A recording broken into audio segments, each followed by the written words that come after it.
हमारी संस्कृति, हमारे संस्कार सदा रहे हमारे साथ। भारत के महान ग्रंथों और काव्यों का संपूर्ण संकलन। सब्सक्राइब करें तिलक। कई तरीके की एलईडी लाइट्स आपके घर और ऑफिस के लिए। GR LED lights, make India bright.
अरे कन्हैया, वो मायावी तो अनिरुद्ध का अपहरण करने जा रही है।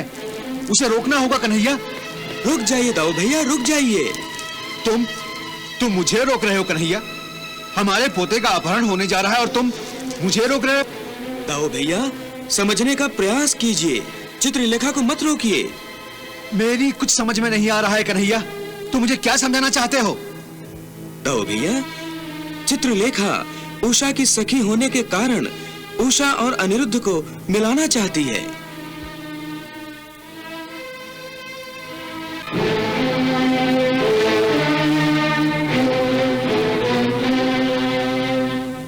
सावधान! होशियार! सावधान! होशियार! सावधान! होशियार! सावधान! होशियार! नारायण नारायण, आपने सत्य कहा प्रभु। जहां इच्छाएं होती हैं वहां बाधाएं भी मार्ग बन जाती हैं।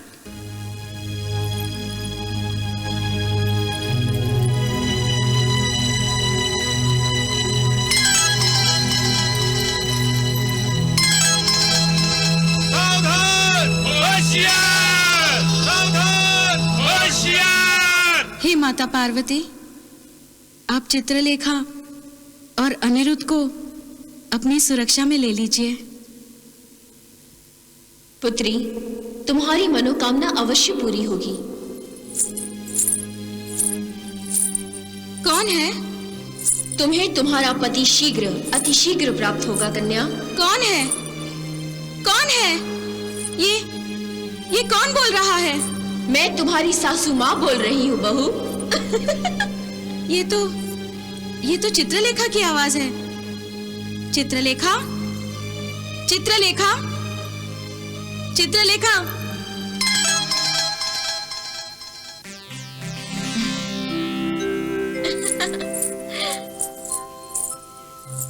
चित्रलेखा, तुम आ गई।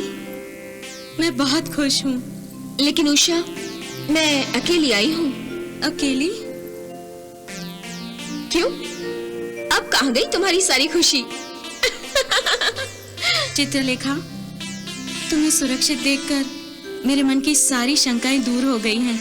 उषा, तुम्हारी सारी शंकाएं तो दूर हो गई, किंतु जिज्ञासा तो बढ़ गई है ना कि मैं अनिरुद्ध को लेकर आई हूँ या नहीं।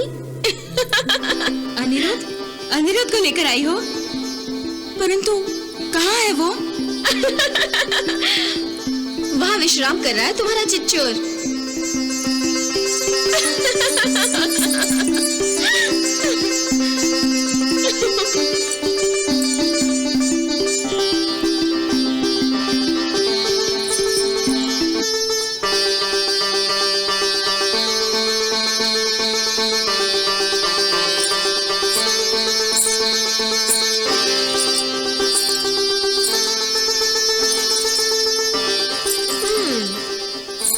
उषा, अब तो मुझे भूल गई हो।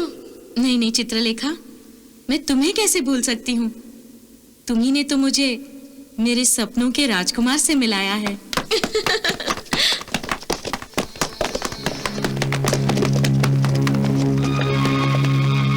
कौन होगा? उषा, कहीं असुरराज तो नहीं?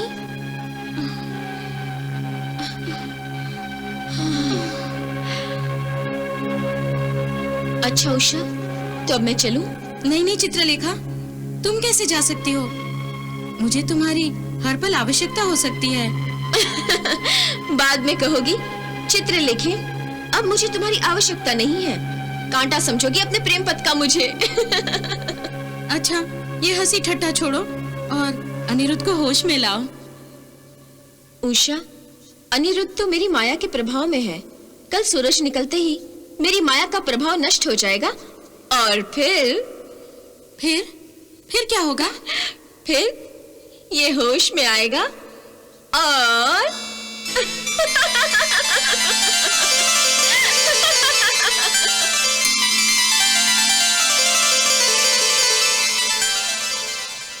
नारायण नारायण नारायण नारायण। प्रणाम प्रभु।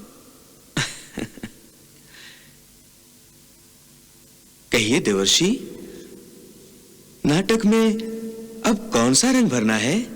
प्रभु, आपने तो इस नाटक में सातों रंग भर ही दिए।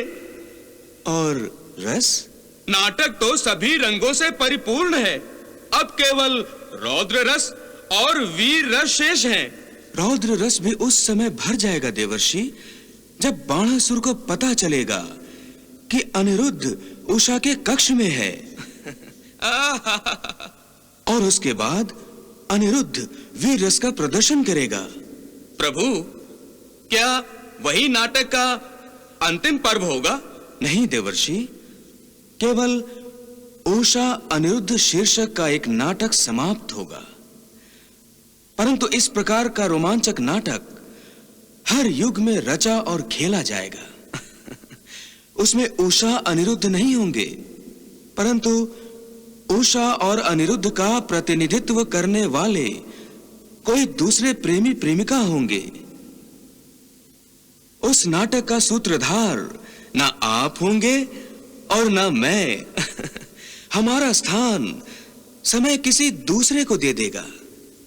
फिर भी ऐसे नाटकों की नाटकीयता कम नहीं होगी, बल्कि प्रत्येक दृश्य उत्कंठा तथा उत्सुकता से भरपूर होगा।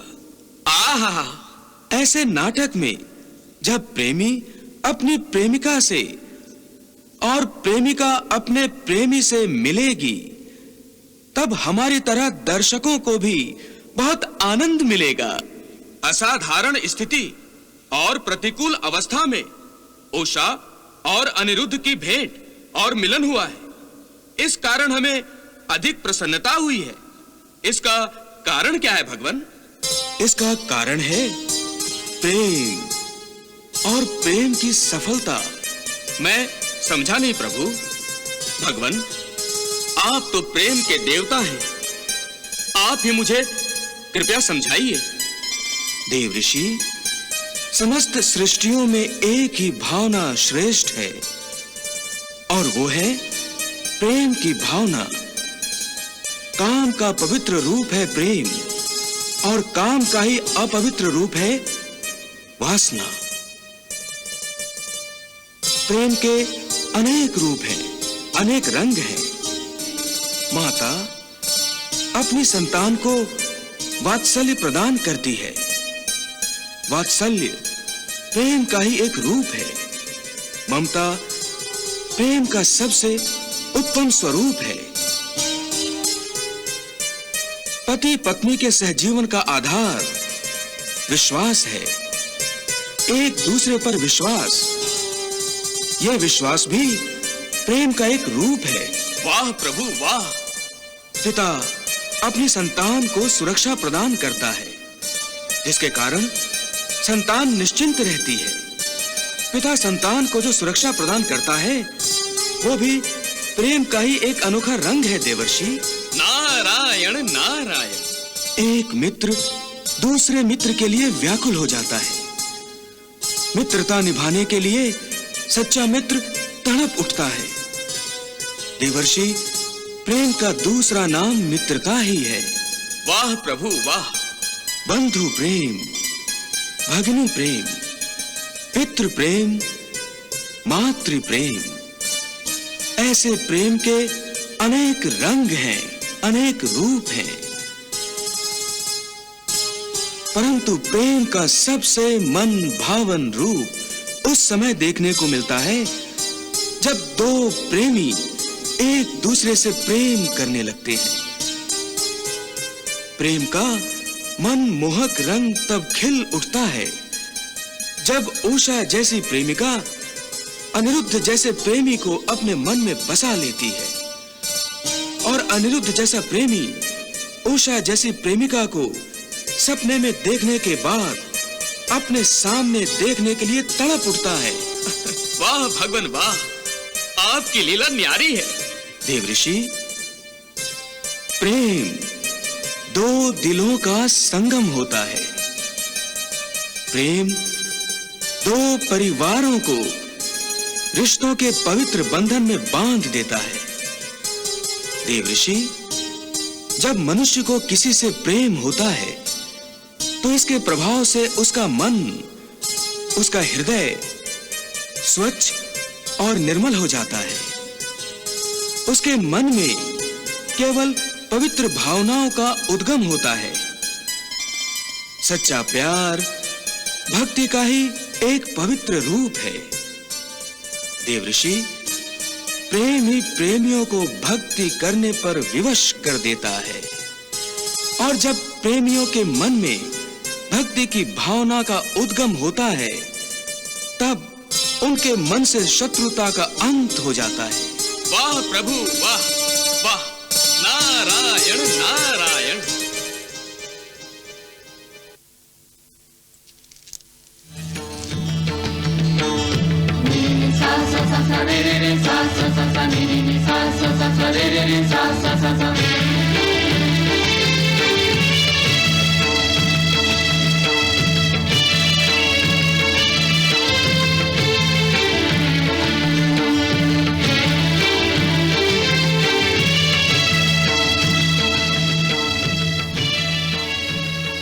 कहीं मैं फिर से सपना तो नहीं देख रहा हूँ? ये सपना नहीं है राजकुमार अनिरुद्ध। यदि ये सपना होता तो आप द्वारिका में अपने महल में होते, लेकिन आप द्वारिका के महल में नहीं, आप यहाँ राजकुमारी उषा के महल में हैं। राजकुमारी उषा? हाँ राजकुमार। असुर राज वाणासुर की कन्या? राजकुमार, आप तो अपनी प्रेमिका का कुल भी जानते हैं। अर्थात मैं शोणितपुर नगरी में हूँ। आप तो सब कुछ जानते हैं राजकुमार। परंतु मैं यहाँ आया कैसे? उषा ने आपका अपहरण करवाया है। आपके सौंदर्य ने तो मुझे पहले से ही मोहित कर दिया है, परंतु आपके साहस ने तो मुझे सम्मोहित कर दिया है। राजकुमार अनिरुद्ध, यदि आप सम्मोहित हो गए हैं तो आपने अभी अभी उषा का हाथ क्यों छोड़ दिया? क्या यादव कुमार जिसका एक बार हाथ थाम लेते हैं उसे बीच मझधार में ही छोड़ देते हैं? नहीं तो क्या यादव कुमार सपने में ही क्यों न हो, जिसे जन्म जन्म का साथ निभाने का वचन देते हैं, क्या सपना टूटते ही उसे तोड़ देते हैं? नहीं तो वचन निभाने के लिए यादव कुमार अपने प्राणों तक की आहुति दे देते हैं। यादव अगर किसी का हाथ एक बार अपने जीवन में थाम लें तो जन्म जन्मांतर तक उसे निभाते हैं। हाथ छोड़िए ना।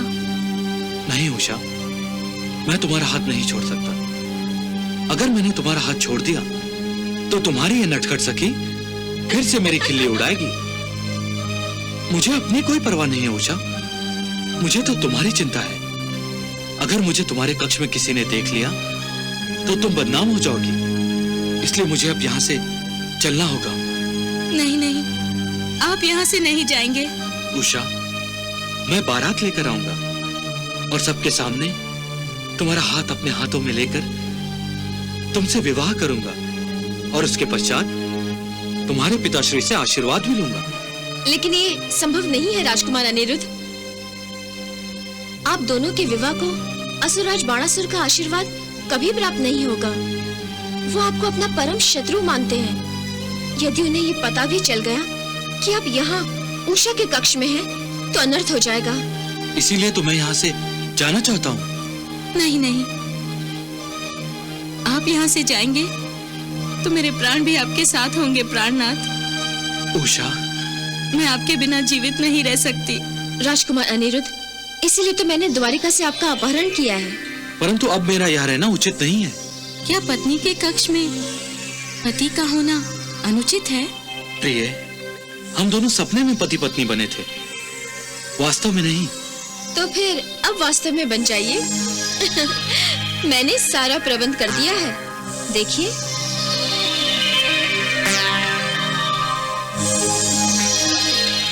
आइए राजकुमार अनिरुद्ध, विवाह का मुहूर्त निकला जा रहा है। आओ उषा।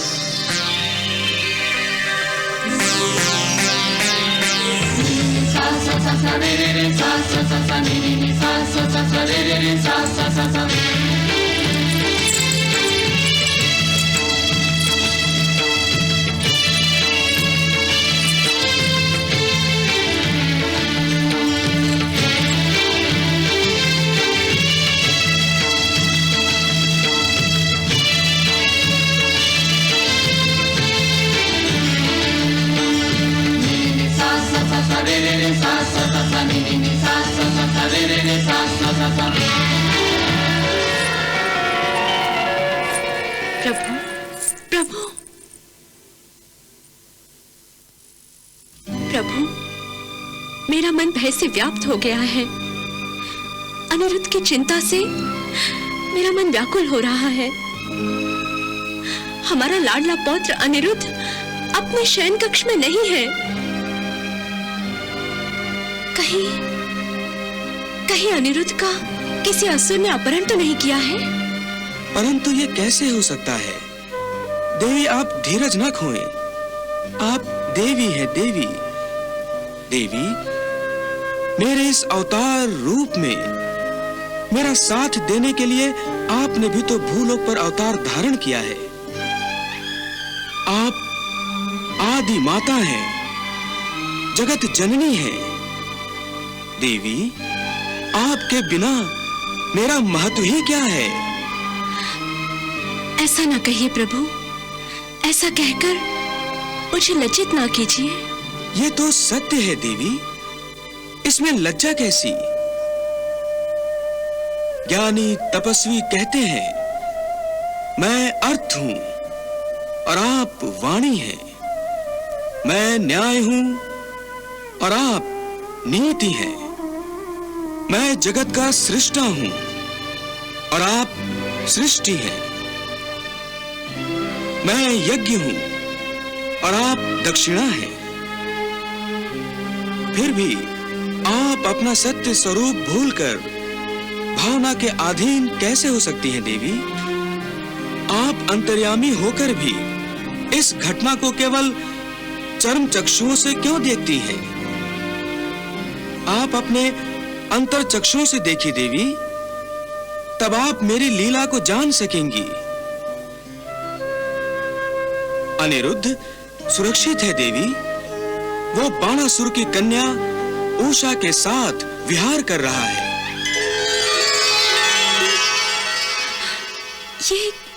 ये कैसी लीला है प्रभु? महादेव शिवशंकर के पुत्र बाण का अहंकार नष्ट करने के लिए यह लीला रचाई गई है। अब तो तुम्हारी सखी चित्रलेखा भी इस कक्ष में नहीं है, फिर तुम इतना क्यों शर्मा रही हो? अब ये दूरी क्यों उषा? अब तो हम दोनों पति पत्नी बन चुके हैं। जब हम एक दूसरे को जानते नहीं थे तो बहुत दूर थे, पर अब तो हम एक दूसरे को जान गए हैं, पहचान गए हैं, फिर इतनी दूरी क्यों? जब मैंने तुम्हें पहली बार देखा था ना उषा, तब भी तुम इसी तरह मुस्कुराई थी और तुम्हारी इसी मधुर मुस्कुराहट ने मेरे मन को मोह लिया था और मैं तुम्हें ढूंढने के लिए अपने घर से निकल पड़ा था। आप मेरे इतने पास आए और मुझसे बिना मिले ही चले गए। हाँ उषा, यदि उस रात हमारी भेंट हो जाती तो क्या आप हमें अपने साथ ले जाते? जब तुम जैसी सुंदरी मिले तो कौन मूर्ख उसे छोड़ना चाहेगा? इतना चाहते हो आप हमें? हाँ, उससे भी अधिक। झूठ। तुम्हारी सौगंध उषा। तो फिर आप मुझसे मिलने दोबारा क्यों नहीं आए? इसका अर्थ ये हुआ कि तुम्हें भी मेरी प्रतीक्षा थी? मुझे नहीं, मेरी आत्मा को। सच? हाँ, जन्म जन्मांतर से मेरी आत्मा आप ही की प्रतीक्षा कर रही थी, लेकिन अब तो आपको अपनी चाहत मिल गई है। अभी कहाँ मिल पाई है? क्या मतलब? देखो ना, तुम में और मुझ में अभी कितना अंतर शेष है। यदि तुम्हारी अनुमति हो तो ये अंतर। हटिए ना। नहीं, नहीं कुमार नहीं। शत्रुता का अंत शत्रु की मृत्यु के साथ होता है, उससे पहले नहीं। शत्रु के साथ समझौता करके शत्रुता का अंत नहीं होता। और महामंत्री कुमार, तुम मुझे शत्रु को समधी बनाने का सुझाव दे रहे हो। परंतु महाराज, परंतु की आड़ लेकर तुम मुझे शत्रु को मित्र बनाने का पाठ पढ़ाने का दुस्साहस मत दिखाओ कुमार। मैं आपका महामंत्री हूं असुरराज। मैं अनुचित सलाह आपको कैसे दे सकता हूं? मैंने तो केवल असुरों के राज के हित में वासुदेव श्री कृष्ण से संबंध जोड़कर नया पर्व आरंभ करने की बात सिर्फ इसलिए की थी कि श्री कृष्ण ऐसे नहीं हैं जैसा कि आप उन्हें समझते हैं।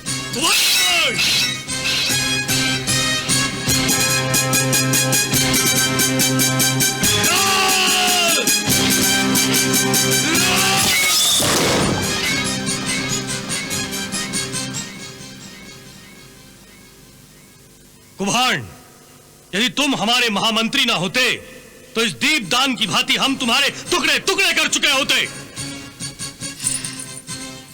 अच्छा हुआ महाराज जो आपने अपनी तलवार से महामंत्री पर वार नहीं किया, अन्यथा इस हत्या का पाप मेरे नाम लिख जाता। स्वामी, मेरे ही आदेश अनुसार महामंत्री ने आपसे इस प्रकार की बातें की। आपके आदेश अनुसार? परंतु आपको ऐसे आदेश देने की आवश्यकता क्यों पड़ी महारानी? अपनी लाडली पुत्री उषा की दशा देखकर महाराज।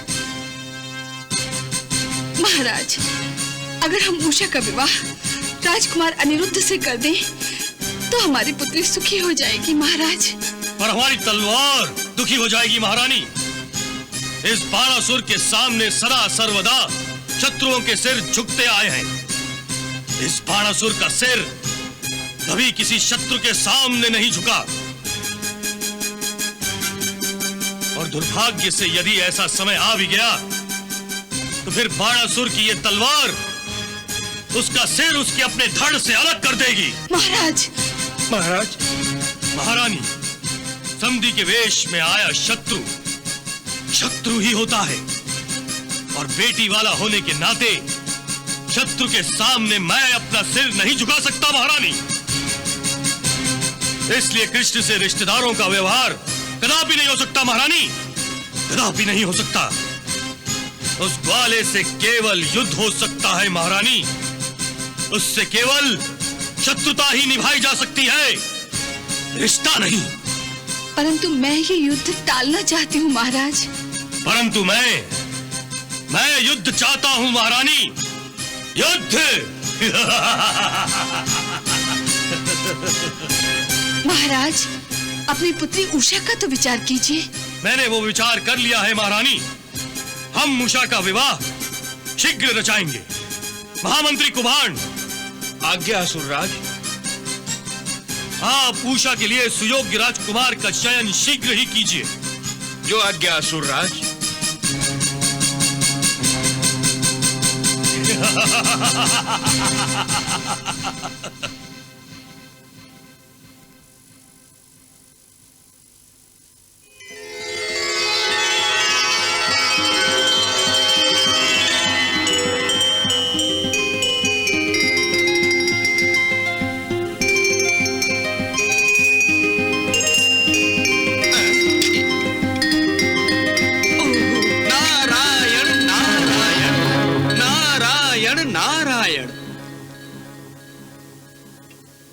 प्रणाम देवर्षि। अष्टपुत्रा सौभाग्यवती भव। प्रणाम देवर्षि। कल्याणमस्तु। वाह अनिरुद्ध वाह। मुझे नहीं पता था कि मेरा वचन सत्य करने के लिए आप इतने उत्सुक थे। मैंने केवल कहा था कि सुबह आंख खुलते ही आपका मन मोह लेने वाली स्वप्न सुंदरी आपके सामने होंगी। मैंने केवल कहा था, आपने सच सिद्ध कर दिया। वो भी सीधा अपनी स्वप्न सुंदरी के महल में पहुंचकर। नारायण नारायण। देवर्षि, मैं यहाँ आना अवश्य चाहता था, परंतु इस तरह से नहीं। और वैसे भी मैं यहाँ स्वयं नहीं आया हूँ, बल्कि लाया गया हूँ, और वो भी इनकी सखी चित्रलेखा की कृपा से। देवर्षि, आप अंदर तो आइए और आसन ग्रहण कीजिए। हम दोनों आपकी पूजा करना चाहते हैं। नारायण नारायण। मान लिया मैंने आसन ग्रहण किया, मान लिया कि तुम दोनों ने मेरी पूजा भी की, किंतु हे द्वारिकाधीश की पौत्र वधू, यदि पूजा करते समय आपके पिता असुरराज बाणासुर आ गए तो आप दोनों के प्यार की सुगंध तो छुपाई भी नहीं जा सकती। आपके पिता असुरराज बाणासुर इसे अवश्य सूंघ लेंगे। नारायण नारायण। इसीलिए आप शीघ्र राजकुमार अनिरुद्ध को लेकर द्वारिका चले जाइए। परंतु देवर्षि, उषा के साथ शोणितपुर से बाहर निकलना यह मेरे लिए असंभव कार्य है। देवर्षि, शोणितपुर में हर ओर कड़ा पहरा लगा हुआ है। नगरी से बाहर निकलना ही कठिन है। बस एक बार हम लोग शोणितपुर से बाहर निकल जाएं, फिर कोई बाधा नहीं आएगी। नारायण नारायण। शोणितपुर से बाहर जाना भी आसान है। वो कैसे देवर्षि? नगरी के बाहर महादेव शिवजी का मंदिर है। उसके दर्शन करने से राजकुमारी को कोई नहीं रोक सकता। राजकुमार अनिरुद्ध राजकुमारी उषा की सखी चित्रलेखा मायावी है। यदि तुम दोनों पर कोई संकट आया तो वो संभाल लेगी। अब तुम दोनों को देरी नहीं करनी चाहिए, एक पल की भी नहीं। राजकुमार अनिरुद्ध और राजकुमारी उषा, आप इस कक्ष में एक दूसरे से नाता जोड़कर और सबसे नाता तोड़कर निश्चिंत बैठे हैं। आपको पता नहीं है कि असुर राज बाणासुर शीघ्र ही राजकुमारी उषा का विवाह करा देना चाहते हैं। नारायण नारायण। अच्छा, अब मैं चलता हूँ। नारायण नारायण नारायण नारायण।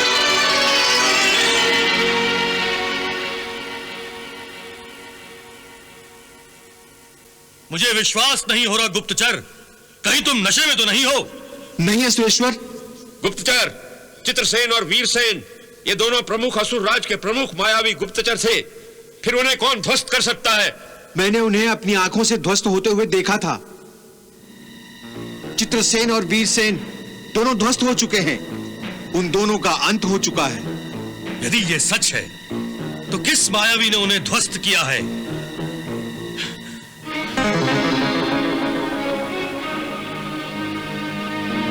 बोलो गुप्तचर, बोलो। मुझे संशय हुआ कि चित्रसेन और वीरसेन को अनिरुद्ध ने ही ध्वस्त किया होगा।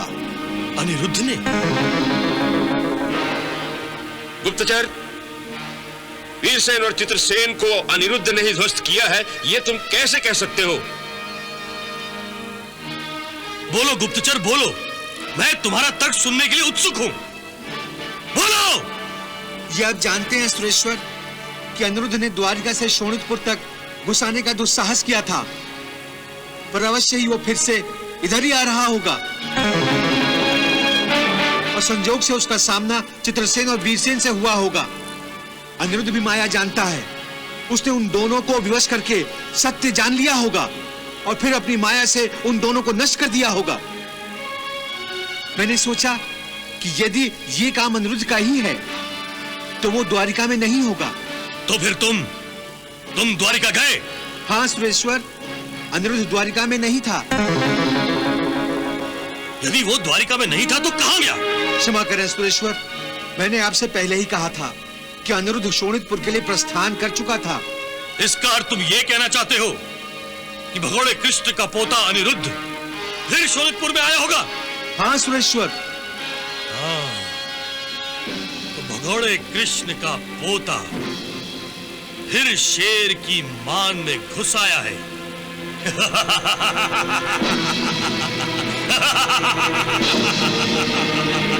जाओ। जो आज्ञा। महाराज इस प्रकार किस कारण से हंस रहे हैं? इसलिए कुभान, इस बार मेरा शिकार मेरे हाथों से नहीं बच पाएगा। मैं उसकी चिता शोणितपुर में ही जलाऊंगा। चित्रसेन और वीरसेन की तरह वो भी शोणितपुर के अंतरिक्ष में ही ध्वस्त हो जाएगा कुभान, ध्वस्त हो जाएगा।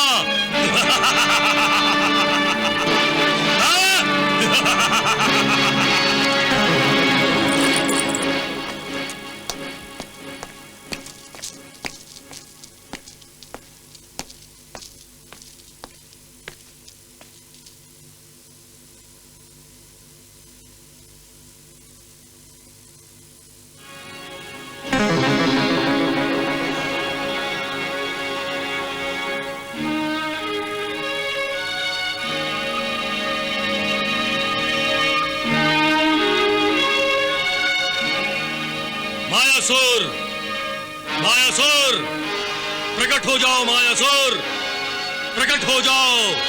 आप मायासुर को क्यों बुलवा रहे हैं असुरेश्वर?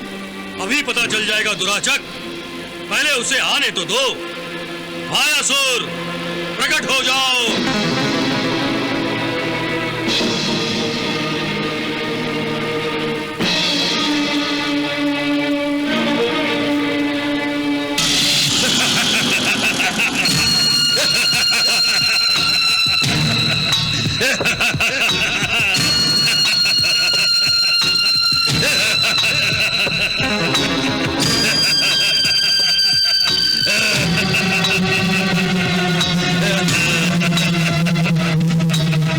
प्रणाम असुरेश्वर, आपने इस तुच्छ सेवक का क्यों स्मरण किया? क्या आज्ञा है असुरेश्वर? हे मायासुर, उस ग्वाले कृष्ण का पोता अनिरुद्ध मेरी पुत्री राजकुमारी उषा को भ्रमित कर रहा है। वो उषा से प्रेम का नाटक खेल रहा है मायासुर। उस ग्वाले का इतना दुस्साहस! हे मायासुर, मेरी भोली भाली पुत्री से मिलने के लिए वो द्वारिका से शोणितपुर आता है। असुरेश्वर, वो शोणितपुर से द्वारका जीत नहीं जाएगा। असुरेश्वर, आपकी प्रतिष्ठा और लाज से जो भी खिलवाड़ करता है उसे जीवित रहने का कोई अधिकार नहीं है। मायासुर, अनिरुद्ध आकाश या पाताल कहीं भी मिले उसकी चिता वहीं जला दो। ऐसा ही होगा असुरेश्वर, ऐसा ही होगा। अब मुझे आज्ञा और आशीर्वाद दीजिए असुरेश्वर। यशस्वी भव।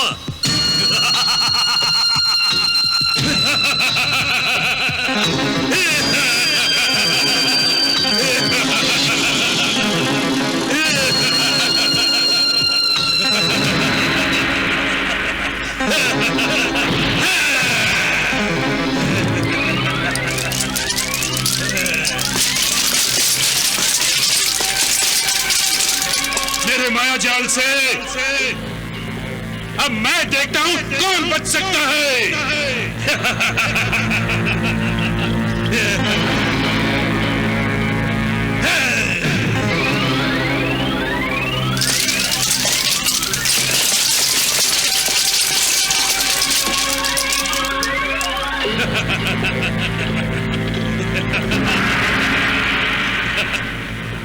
उषा, चलो मेरे साथ। कहाँ?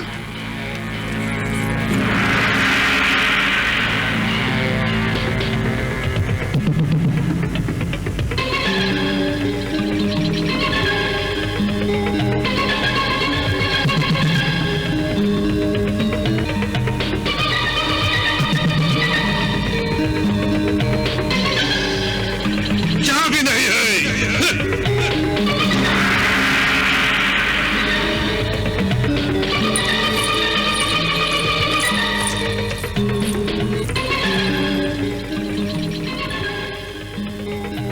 उषा, लगता है कोई अपने माया के प्रभाव से हमें इस कक्ष में ढूंढने का प्रयत्न कर रहा था। नारायण नारायण। प्रभु, अब तो आपका ये नाटक हर पल अधिक नाटकीय होता जा रहा है और इसका कारण है बाणासुर। ऋषिवर, उषा और अनिरुद्ध के जीवन के इस नाटक में अब एक और भी अनोखा पात्र अपना अभिनय निभाने के लिए इस रंगमंच पर प्रवेश करने वाला है। आप किसकी बात कर रहे हैं प्रभु? दाऊ भैया की देवी। लगता है दाऊ भैया इस नाटक को अब अपने क्रोध के रंग से और रंगीन बना देंगे। वो देखिए।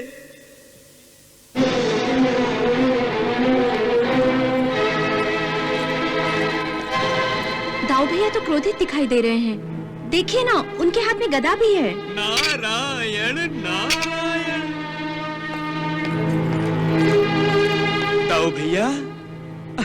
कन्हैया, क्या बात है दाऊ भैया? दाऊ भैया, आप ये हाथ में गदा लिए क्यों घूम रहे हैं? कन्हैया, अनिरुद्ध की चिंता ने मुझे बेचैन कर दिया है। उसकी सुरक्षा के लिए मैं स्वयं शोणितपुर जा रहा हूं। तुम भी मेरे साथ आओ। परंतु दाऊ भैया।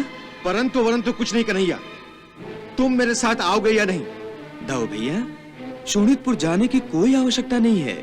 अनिरुद्ध पूर्ण रूप से सुरक्षित है। नारायण नारायण। अनिरुद्ध सुरक्षित है, ये आप कैसे कह सकते हैं प्रभु?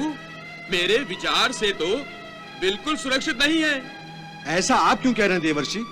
क्योंकि बाणासुर को संदेह हो गया है कि अनिरुद्ध उसकी सीमा में घुस आया है। क्या? कन्हैया, फिर तो हमें तुरंत शोणितपुर पर धावा बोलना चाहिए। नहीं दाऊ भैया, युद्ध और आक्रमण हर समस्या का हल नहीं होता। प्रभु, फिर बाणासुर ने ये जो समस्या खड़ी की है उसका समाधान कैसे होगा? देवर्षि, हर समस्या का समाधान उचित समय पर होता है। तुम सब मिलकर मुझे अपनी बातों के चक्रव्यूह में फंसाने की कोशिश मत करो। मैं तुम्हारे बातों के चक्र में आने वाला नहीं हूं। अरे वहां हमारा अनिरुद्ध उस बाणासुर के पंजे में फंसा है और तुम यहां बैठे हुए हो। यह मुझसे नहीं होगा कन्हैया, मुझसे नहीं होगा। दाऊ भैया, मैंने आपसे पहले ही कहा है कि यदि समस्या गंभीर हुई तो अनिरुद्ध की सुरक्षा करने के लिए हम शोणितपुर जाएंगे, परंतु अभी ऐसी स्थिति पैदा ही नहीं हुई। अनिरुद्ध किसी के हाथ नहीं आया है।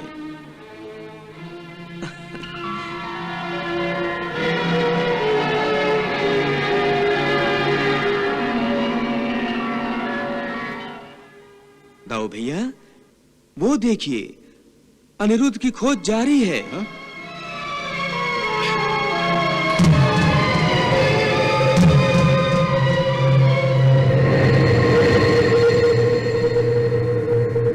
कहाँ गया होगा?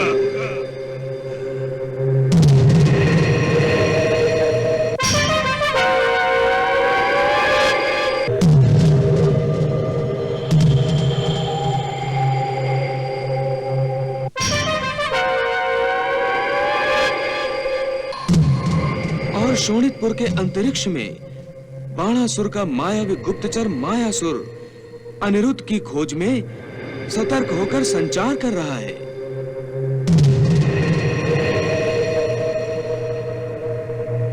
अरे यहाँ भी नहीं है। और दाऊ भैया, वो है बाणासुर।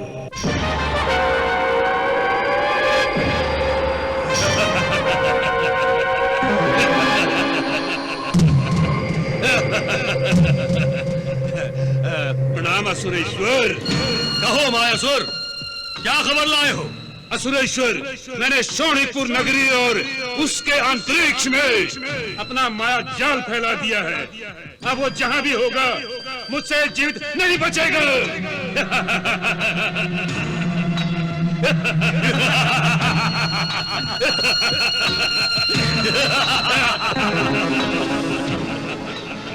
चलो कुभांड, चलिए। कन्हैया, ये बाणासुर कहाँ जा रहा है? दाऊ भैया, वो अपनी पुत्री उषा के कक्ष में जा रहा है। उषा के कक्ष में? तो कन्हैया, हमारा पोता अनिरुद्ध भी उषा के कक्ष में ही है। हाँ दाऊ भैया, वो उषा के कक्ष में ही है। कन्हैया, हमारा अनिरुद्ध उषा के कक्ष में है और बाणासुर भी वहीं जा रहा है। तुम कह रहे हो कि स्थिति गंभीर नहीं है। हमारा अनिरुद्ध तो संकट में है कन्हैया, हमें उसकी सहायता करनी चाहिए। चिंता मत कीजिए दाऊ भैया, इस संकट का भी निवारण होगा। कैसे? दाऊ भैया, कदाचित आप भूल गए हैं चित्रलेखा को। चित्रलेखा?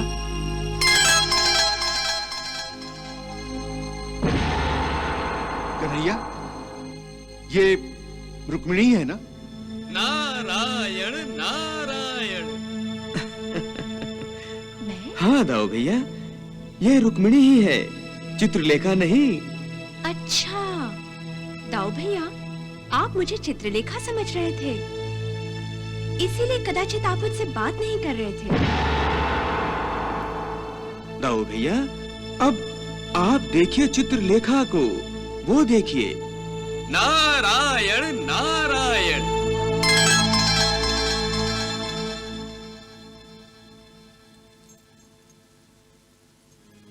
राजकुमार, उषा, मैं बहुत डर गई हूँ। किस कारण डर गई हो तुम चित्रलेखा? चित्रलेखा, तुम तो निर्भय हो।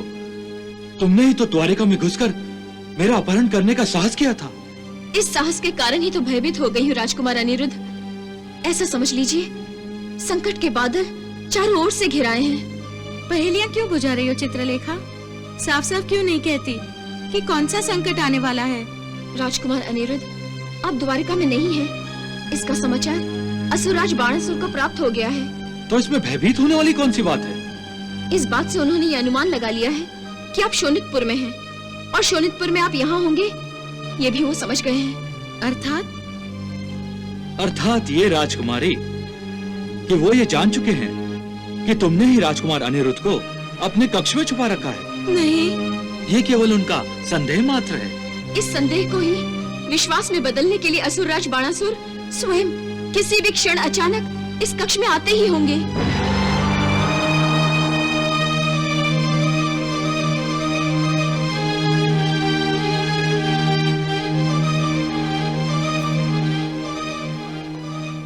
राजकुमार अनिरुद्ध, अब हमारे पास सोचने के लिए भी समय नहीं है। और उषा, ये तो निश्चित है कि जिस पल असुरराज इस कक्ष में प्रवेश करेंगे, उसी पल तुम्हारी प्रेम कहानी अधूरी रह जाएगी। नहीं चित्रलेखा, नहीं। उषा, सत्य हमेशा कठोर और कटु होता है। अब हम क्या कर सकते हैं चित्रलेखा? हम अभी कुछ नहीं कर सकते हैं उषा।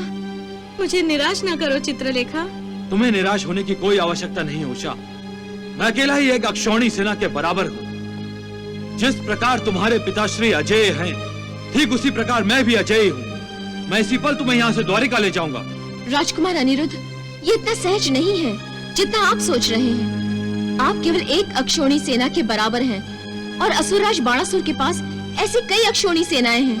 परंतु असुरराज के आने से पहले ही मैं उषा को लेकर यहाँ से चला जाऊंगा। कैसे चले जाएंगे आप? हाँ, कैसे चले जाएंगे? जिस प्रकार एक कुशल सेनानी अपने शत्रु को चारों ओर से घेर लेता है, उसी प्रकार असुरराज बाणासुर ने इस महल को भी चारों ओर से घेर रखा है। आइए देखिए।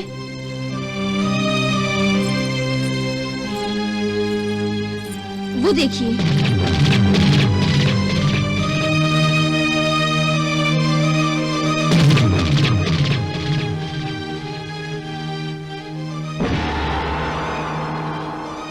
और आप मायावी भी हो सकते हैं। इसका अनुमान लगाकर असुरराज बाणासुर ने पहले से ही अपने मायावी गुप्तचर मायासुर को शोणितपुर के अंतरिक्ष में तैनात कर दिया है। वो देखिए।